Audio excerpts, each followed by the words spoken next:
Sahabat Siloam TV, senang sekali bisa bertemu kembali dengan saya, Pendeta Aldo Wolman. Dan hari ini saya mau berbicara tentang kebaikan. Kebaikan itu adalah ciri khas kita sebagai manusia. Karenanya jangan kita menahan kebaikan kita kalau kita mampu dan bisa melakukannya. Karena sedikit saja kebaikan kita itu sangat dibutuhkan oleh orang-orang yang membutuhkan akan kebaikan kita. Dan selalu kita mengatakan bahwa saya ini orang jahat. Sebenarnya manusia itu bukan manusia yang jahat, tetapi kita ini adalah manusia yang baik. Karena kita manusia yang baik, maka kita mudah untuk berbuat jahat.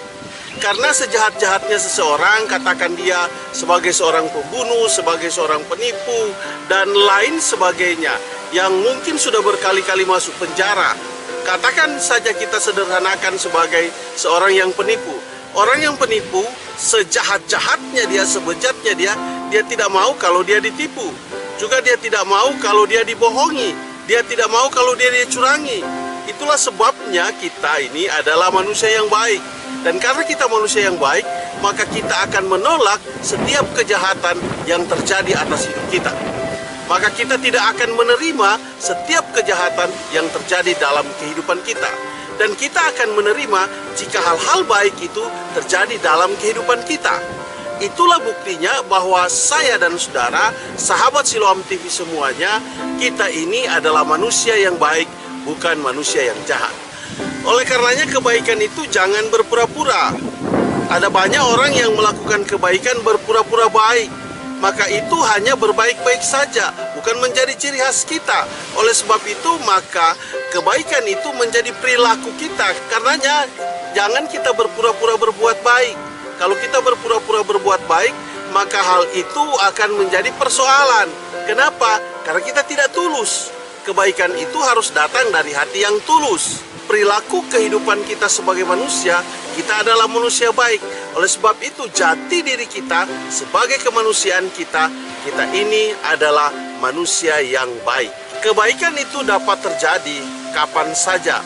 Dan dia bisa terjadi pada orang tua kita, pada anak kita, pada suami kita, pada istri kita, pada keluarga kita, pada sahabat kita, di tempat kerja kita, rekan bisnis kita, atau rekan kerja kita.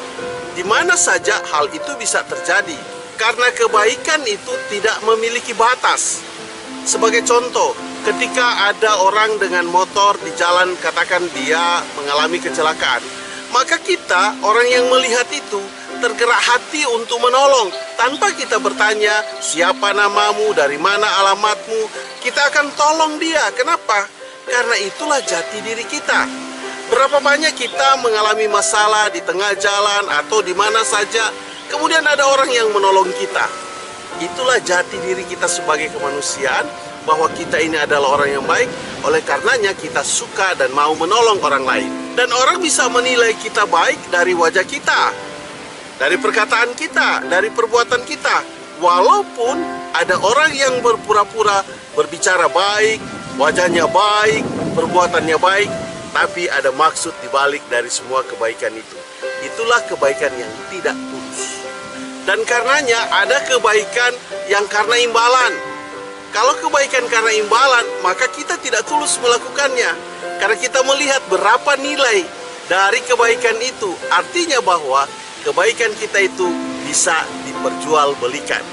Maka tidak heran ada orang-orang yang terjual kehidupannya oleh karena mau dibayar kebaikan-kebaikan yang dilakukan. Kalau kita sudah berbuat baik, jangan mengungkit-ungkit kebaikan kita. Tetapi mari kita lakukan itu dengan tulus. Memberikan pengertian kepada orang lain. Memberikan pemahaman kepada orang lain. Untuk sama-sama kita berbuat baik. Kebaikan jangan mengharapkan pujian. Karenanya kita melakukan kepada siapa saja tanpa harus dipuji. Dan juga tidak memilih-milih. Tidak memilih siapapun dia, maka kita mau untuk menolongnya. Karenanya maka kita sebagai orang baik, apa yang terjadi kepada kita? Banyak orang menjahati kita. Karena kita sebagai orang baik pasti adalah tempat kejahatan. Dan kalau untuk melihat seberapa besar kebaikanmu, maka engkau harus melihat seberapa banyak orang yang sudah menjahatimu. Karena kalau kau menjahati orang lain, berarti kau bukan orang baik, kau orang jahat. Kalau kau menerima kejahatan dari orang dan berbagai hal yang dilakukan kepadamu, kepada saya, kepada sahabat Siloam TV semua, maka itulah bukti bahwa kita adalah orang baik. Kalau kita berbuat baik kepada orang yang berbuat baik kepada kita, itu adalah hal biasa, itu adalah hal yang wajar. Tetapi akan luar biasa kita berbuat baik kepada orang yang berbuat jahat kepada kita. Itu hal yang paling memiliki nilai dalam kehidupan saya dan saudara, dan kehidupan sahabat Siloam TV semuanya. Biasanya orang-orang yang baik itu tidak punya curiga terhadap orang yang lain, karena dia menganggap semua orang itu baik. Tetapi apa yang terjadi? Kadang-kadang kita dirugikan oleh karena kita tidak curiga terhadap orang lain, oleh karena kita baik kepada semua orang, maka apa yang terjadi? Kita kebanyakan dirugikan. Kebaikan itu menjadi musuh kejahatan. Oleh karenanya setiap ada kebaikan dan ada kejahatan, selalu kejahatan itu menindas kebaikan. Kenapa kalau boleh orang yang baik ini dimusnahkan? Karena menghambat akan perbuatan jahatnya. Itulah sebabnya ada banyak hal yang terjadi oleh karena perbuatan yang demikian. Hal yang perlu kita sadari bahwa ketika kita ada di tengah-tengah orang jahat dan kita mau melakukan kebaikan, kebaikan itu tidak punya tempat bagi orang jahat. Mereka selalu memusuhi orang yang baik. Dan oleh sebab itu saya mau katakan, apapun profesimu, dimanapun pekerjaanmu, dimanapun engkau tinggal, mari pertahankan kebaikanmu. Karena kejahatan itu hanya bisa dikalahkan dengan kebaikan. Akan menjadi jahat kita ketika orang berbuat jahat kepada kita dan kita membalas orang itu dengan kejahatan. Maka yang lebih jahat, kita yang membalasnya. Ada berapa banyak orang hari ini menerima akibat dari kejahatan? Ada berapa banyak orang dibohongi, ada berapa banyak orang dirugikan.